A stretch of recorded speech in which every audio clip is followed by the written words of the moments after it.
India news Rajasthan और आइए सीधा रुख करते हैं जहां पर प्रधानमंत्री मोदी वर्चुअली मन की बात कर रहे हैं। नए उत्साह, नई ऊर्जा से आगे बढ़ रहा है।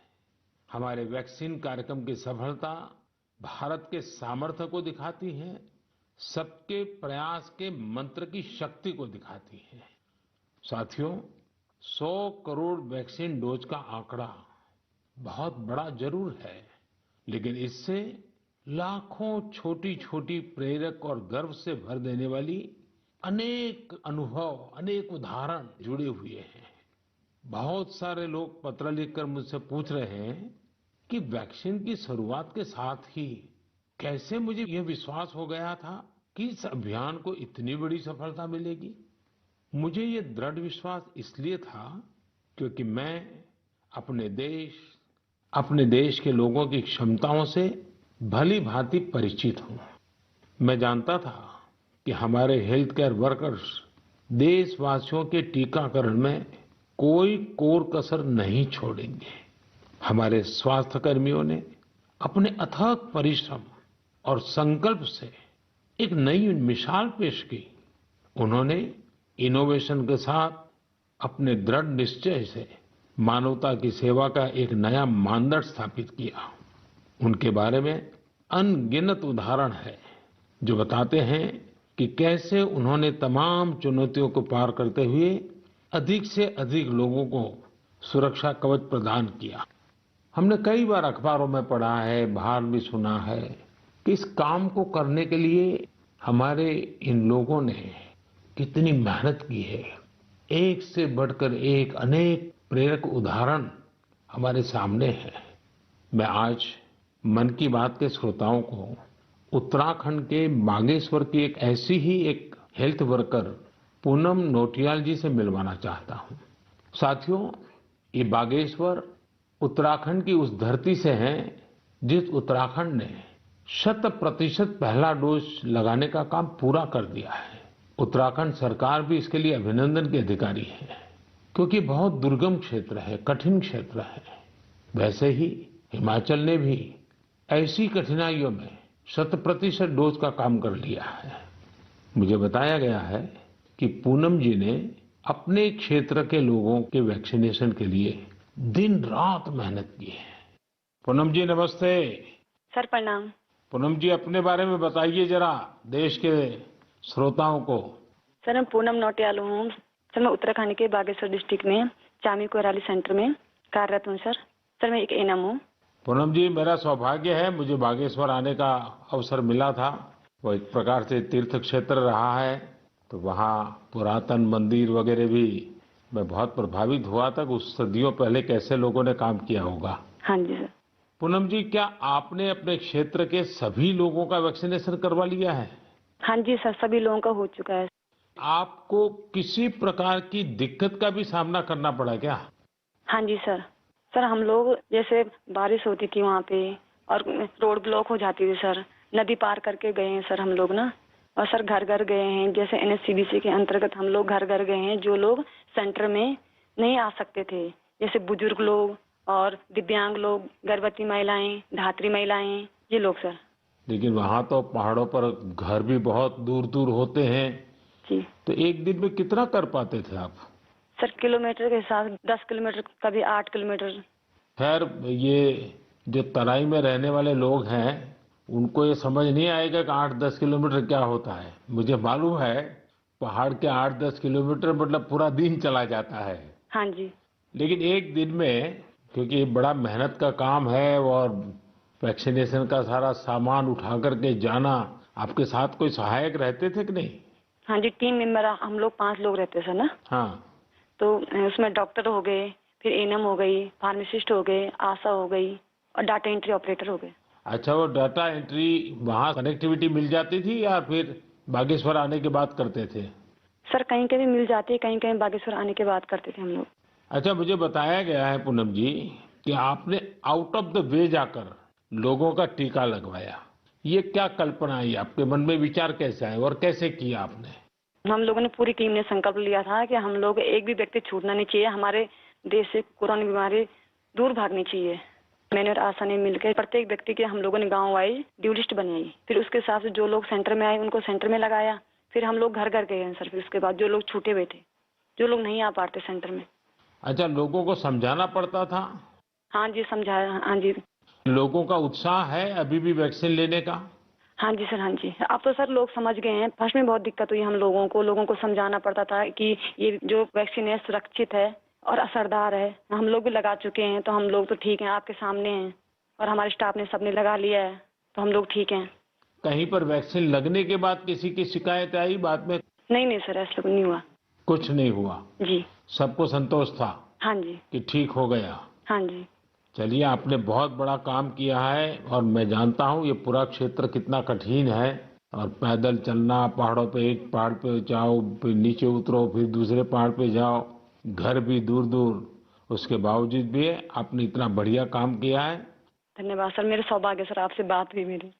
आप जैसे लाखों हेल्थ वर्कर्स ने, उनके परिश्रम की वजह से ही भारत 100 करोड़ वैक्सीन डोज का पड़ाव पार कर सका है।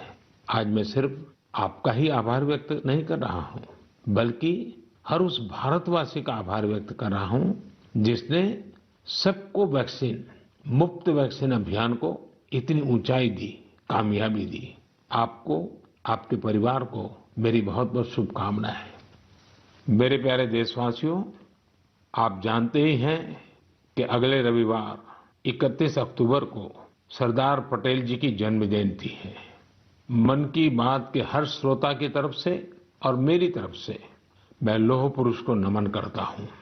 साथियों, 31 अक्टूबर को हम राष्ट्रीय एकता दिवस के रूप में मनाते हैं। हम सभी का दायित्व है कि हम एकता का संदेश देने वाली किसी न किसी गतिविधि से जरूर जुड़े। आपने देखा होगा, हाल ही में गुजरात पुलिस ने कच्छ के लखपत किले से स्टैच्यू ऑफ यूनिटी तक बाइक रैली निकाली है। त्रिपुरा पुलिस के जवान तो एकता दिवस मनाने के लिए त्रिपुरा से स्टैच्यू ऑफ यूनिटी तक बाइक रैली कर रहे हैं। यानी पूरब से चलकर पश्चिम तक देश को जोड़ रहे हैं। जम्मू कश्मीर पुलिस के जवान भी उरी से पठानकोट तक ऐसी ही बाइक रैली निकालकर देश की एकता का संदेश दे रहे हैं। मैं इन सभी जवानों को सैल्यूट करता हूं। जम्मू कश्मीर के ही कुपवाड़ा जिले की कई बहनों के बारे में भी मुझे पता चला है। ये बहनें कश्मीर में सेना और सरकारी दफ्तरों के लिए तिरंगा सिलने का काम कर रही हैं। ये काम देशभक्ति की भावना से भरा हुआ है। मैं इन बहनों के जज्बे की सराहना करता हूं। आपको भी भारत की एकता के लिए, भारत की श्रेष्ठता के लिए कुछ न कुछ जरूर करना चाहिए। देखिएगा, आपके मन को कितनी संतुष्टि मिलती है। साथियों, सरदार साहब कहते थे कि हम अपने एकजुट उद्यम से ही देश को नई महान ऊंचाइयों तक पहुंचा सकते हैं। अगर हम में एकता नहीं हुई तो हम खुद को नई नई विपदाओं में फंसा देंगे। यानी राष्ट्रीय एकता है तो ऊंचाई है, विकास है। हम सरदार पटेल जी के जीवन से, उनके विचारों से बहुत कुछ सीख सकते हैं। देश के सूचना और प्रसारण मंत्रालय ने भी हाल ही में सरदार साहब पर एक पिक्टोरियल बायोग्राफी भी पब्लिश की है। मैं चाहूंगा कि हमारे सभी युवा साथी इसे जरूर पढ़ें। इससे आपको दिलचस्प अंदाज में सरदार साहब के बारे में जानने का अवसर मिलेगा। प्यारे देशवासियों, जीवन निरंतर प्रगति चाहता है, विकास चाहता है, ऊंचाइयों को पार करना चाहता है।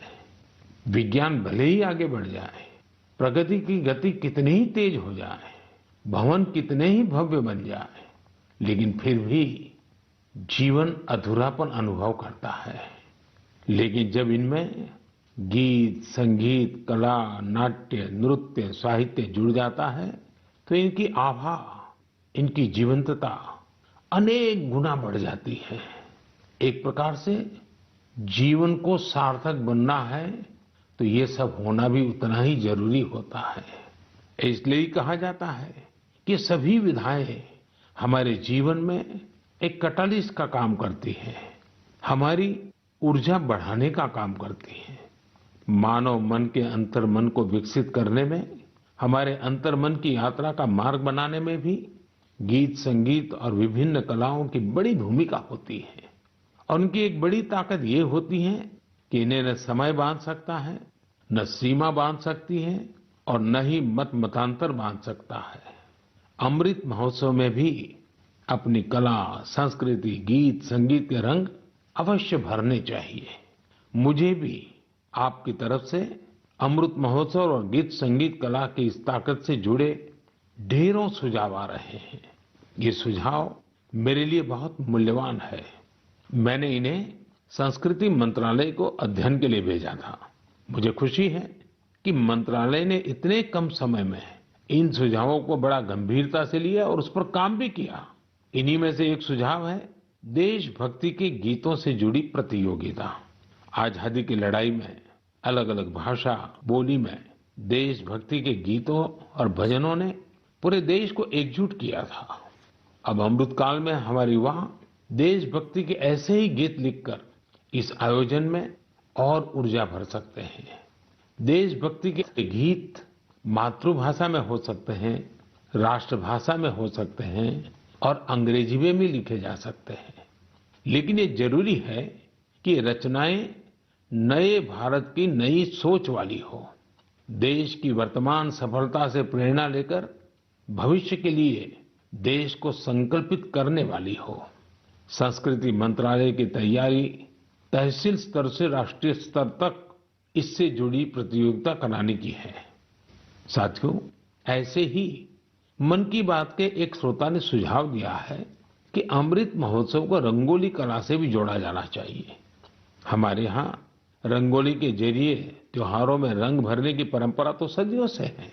रंगोली में देश की विविधता के दर्शन होते हैं। अलग अलग राज्यों में अलग अलग नामों से अलग अलग थीम पर रंगोली बनाई जाती है। इसलिए संस्कृति मंत्रालय इससे भी जुड़ा एक नेशनल कंपटीशन करने जा रहा है। आप कल्पना करिए, जब आजादी के आंदोलन से जुड़ी रंगोली बनेगी, लोग अपने द्वार पर, दीवार पर किसी आजादी के मतवाले का चित्र बनाएंगे, आजादी की इस घटना को रंगों से दिखाएंगे, तो अमृत महोत्सव का भी रंग और बढ़ जाएगा। साथियों, एक और विधा हमारे यहाँ लोरी की भी है। हमारे यहाँ लोरी के जरिए छोटे बच्चों को संस्कार दिए जाते हैं, संस्कृति से उनका परिचय करवाया जाता है। लोरी की भी अपनी विविधता है, तो क्यों न हम अमृतकाल में इस कला को भी पुनर्जीवित करें और देशभक्ति से जुड़ी ऐसी लोरियां लिखें, कविताएं, गीत, कुछ न कुछ जरूर लिखें जो बड़ी आसानी से हर घर में माताएं अपने छोटे छोटे बच्चों को सुना सके। इन लोरियों में आधुनिक भारत का संदर्भ हो, 21वीं सदी के भारत के सपनों का दर्शन हो, उसका संदर्भ हो। आप सब श्रोताओं के सुझाव के बाद मंत्रालय ने इससे जुड़ी प्रतियोगिता भी कराने का निर्णय लिया है।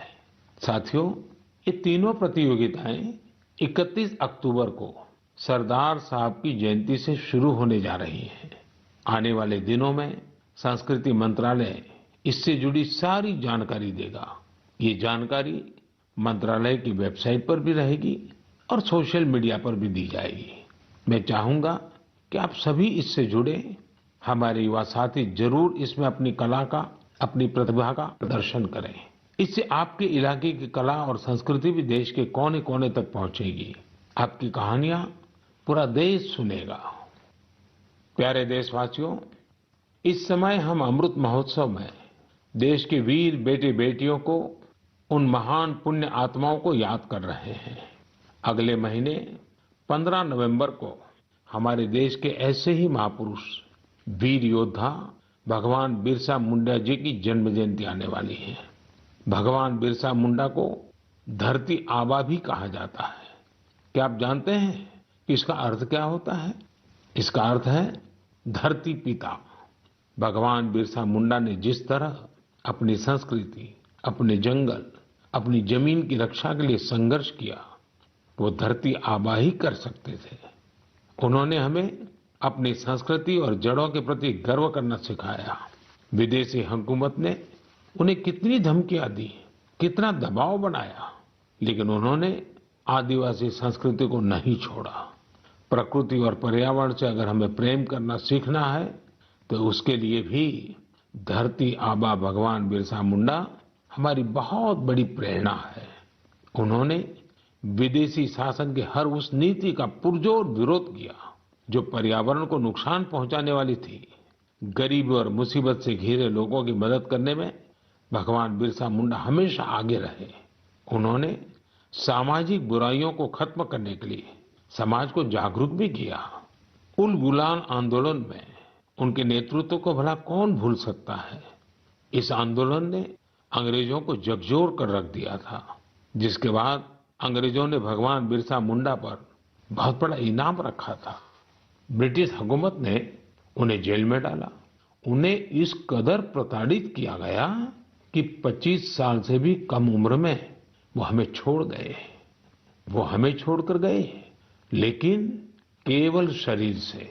जनमानस में तो भगवान बिरसा मुंडा हमेशा हमेशा के लिए रचे बसे हुए हैं। लोगों के लिए उनका जीवन एक प्रेरणा शक्ति बना हुआ है। आज भी उनके साहस और वीरता से भरे लोकगीत और कहानियां भारत के मध्य इलाके में बेहद लोकप्रिय हैं।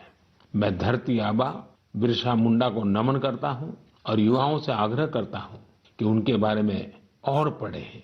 भारत के स्वतंत्रता संग्राम में हमारे आदिवासी समूह के विशिष्ट योगदान के बारे में आप जितना जानेंगे उतनी ही गौरव की अनुभूति होगी।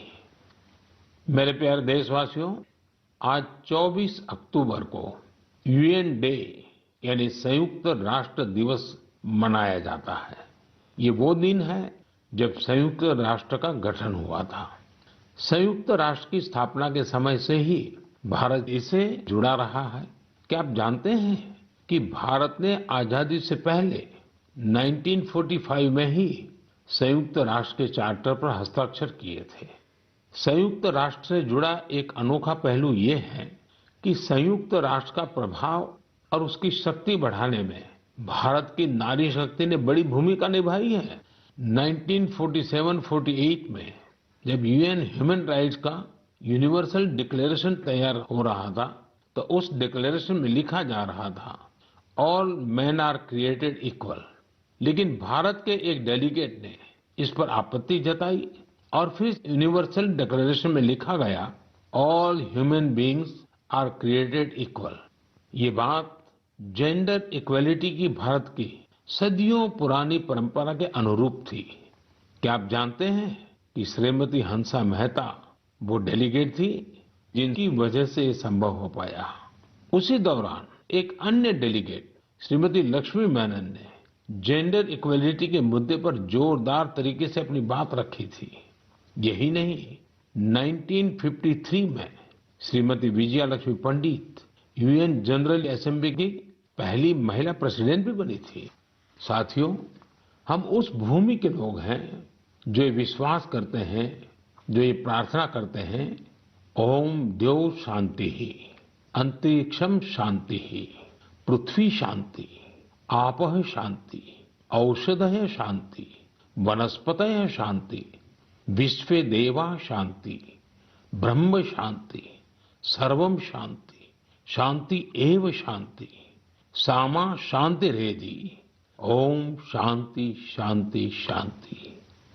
भारत ने सदैव विश्व शांति के लिए काम किया है। हमें इस बात का गर्व है कि भारत 1950 के दशक से लगातार संयुक्त राष्ट्र शांति मिशन का हिस्सा रहा है। गरीबी हटाने, क्लाइमेट चेंज और श्रमिकों से संबंधित मुद्दों के समाधान में भी भारत अग्रणी भूमिका निभा रहा है।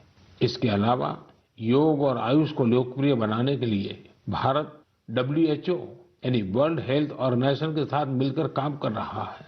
मार्च 2021 में WHO ने घोषणा की थी कि भारत में पारंपरिक चिकित्सा के लिए एक ग्लोबल सेंटर स्थापित किया जाएगा। साथियों, संयुक्त राष्ट्र के बारे में बात करते हुए आज मुझे अटल जी के शब्द भी याद आ रहे हैं। 1977 में उन्होंने संयुक्त राष्ट्र को हिंदी में संबोधित कर इतिहास रच दिया था। आज मैं मन की बात के श्रोताओं को अटल जी के उस संबोधन का एक अंश सुनाना चाहता हूं। सुनिए अटल जी की ओजस्वी आवाज। यहां मैं राष्ट्रों की सत्ता और महत्ता के बारे में नहीं सोच रहा हूं। आम आदमी की प्रतिष्ठा और प्रगति मेरे लिए कहीं अधिक महत्व रखती है। अंततः हमारी सफलताएं और असफलताएं केवल एक ही मापदंड से नापी जानी चाहिए कि क्या हम पूरे मानव समाज, वस्तुतः हर नर, नारी और बालक के लिए न्याय और गरिमा की आश्वस्ति देने में प्रयत्नशील हैं। साथियों, अटल जी की ये बातें हमें आज भी दिशा दिखाती हैं। इस धरती को एक बेहतर और सुरक्षित प्लेनेट बनाने में भारत का योगदान विश्व भर के लिए बहुत बड़ी प्रेरणा है। मेरे प्यारे देशवासियों, अभी कुछ दिन पहले ही 21 अक्टूबर को हमने पुलिस स्मृति दिवस मनाया है। पुलिस के जिन साथियों ने देश सेवा में अपने प्राण न्योछावर किए हैं, इस दिन हम उन्हें विशेष तौर पर याद करते हैं। मैं आज अपने इन पुलिसकर्मियों के साथ ही उनके परिवारों को भी याद करना चाहूंगा। परिवार के सहयोग और त्याग के बिना पुलिस जैसी कठिन सेवा बहुत मुश्किल है। पुलिस सेवा से जुड़ी एक और बात जो मैं मन की बात के श्रोताओं को बताना चाहता हूं। पहले धारणा बन गई थी कि सेना और पुलिस जैसी सेवा केवल पुरुषों के लिए ही होती है, लेकिन आज ऐसा नहीं है। Bureau of police research and development के आंकड़े बताते हैं कि पिछले कुछ वर्षों में महिला पुलिसकर्मियों की संख्या डबल हो गई है, दोगुनी हो गई है। 2014 में जहां इनकी संख्या 1,05,000 के करीब थी, वहीं 2020 तक इसमें 2 गुने से भी ज्यादा की बढ़ोतरी हुई है और ये संख्या अब 2,15,000 तक पहुंच गई है। यहां तक कि सेंट्रल आर्म पुलिस फोर्सेस में भी पिछले 7 सालों में महिलाओं की संख्या लगभग दोगुनी हुई है। और मैं केवल संख्या की बात नहीं करता, आज देश की बेटियां कठिन से कठिन ड्यूटी भी पूरी ताकत और हौसले से कर रही हैं। उदाहरण के लिए कई बेटियां अभी सबसे कठिन मानी जाने वाली ट्रेनिंग में से एक स्पेशलाइज्ड जंगल वॉरफेयर कमांडोज की ट्रेनिंग ले रही हैं। ये हमारी कोबरा बटालियन का हिस्सा बनेगी। साथियों, आज हम एयरपोर्ट जाते हैं, मेट्रो स्टेशन जाते हैं या सरकारी दफ्तरों को देखते हैं, सीआईएसएफ की जांबाज महिलाएं हर संवेदनशील जगह की सुरक्षा करते दिखाई देती हैं। इसका सबसे सकारात्मक असर हमारे पुलिस बल के साथ साथ समाज के मनोबल पर भी पड़ रहा है। महिला सुरक्षा कर्मियों की मौजूदगी से लोगों में, विशेषकर महिलाओं में सहज ही एक विश्वास पैदा होता है। वे उनसे स्वाभाविक रूप से खुद को जुड़ा महसूस करती हैं। महिलाओं की संवेदनशीलता की वजह से भी लोग उन पर ज्यादा भरोसा करते हैं। हमारी ये महिला पुलिसकर्मी देश की लाखों और बेटियों के लिए भी रोल मॉडल बन रही हैं। मैं महिला पुलिसकर्मियों से अनुरोध करना चाहूंगा कि वे स्कूलों के खुलने के बाद अपने क्षेत्रों के स्कूलों में विजिट करें, वहां बच्चियों से बात करें। मुझे विश्वास है कि इस बातचीत से हमारी नई पीढ़ी को एक नई दिशा मिलेगी। यही नहीं, इससे पुलिस पर जनता का विश्वास भी बढ़ेगा। मैं आशा करता हूं कि आगे और भी ज्यादा संख्या में महिलाएं पुलिस सेवा में शामिल होगी, हमारे देश की न्यू एज पॉलिसिंग को लीड करेगी। मेरे प्यारे देशवासियों, बीते कुछ वर्षों में हमारे देश में आधुनिक टेक्नोलॉजी का इस्तेमाल जिस तेजी से बढ़ा है, उस पर अक्सर मुझे मन की बात के श्रोता अपनी बातें लिखते रहते हैं। आज मैं ऐसे ही एक विषय की चर्चा आपसे करना चाहता हूं, जो हमारे देश, विशेषकर हमारे युवाओं और छोटे छोटे बच्चों तक की कल्पनाओं में छाया हुआ है। ये विषय है ड्रोन का, ड्रोन टेक्नोलॉजी का। कुछ साल पहले तक जब कहीं ड्रोन का नाम आता था तो लोगों के मन में पहला भाव क्या आता था? सेना का, हथियारों का, युद्ध का। लेकिन आज हमारे यहाँ कोई शादी बारात या फंक्शन होता है तो हम ड्रोन से फोटो और वीडियो बनाते हुए देखते हैं। ड्रोन का दायरा, उसकी ताकत सिर्फ इतनी ही नहीं है। भारत दुनिया के उन पहले देशों में से है जो ड्रोन की मदद से अपने गांव में जमीन के डिजिटल रिकॉर्ड तैयार कर रहा है। भारत ड्रोन का इस्तेमाल ट्रांसपोर्टेशन के लिए करने पर बहुत व्यापक तरीके से काम कर रहा है। चाहे गांव में खेतीबाड़ी हो या घर पर सामान की डिलीवरी हो, आपातकाल में मदद पहुंचानी हो या कानून व्यवस्था की निगरानी हो, बहुत समय नहीं है जब हम देखेंगे कि ड्रोन हमारी इन सब जरूरतों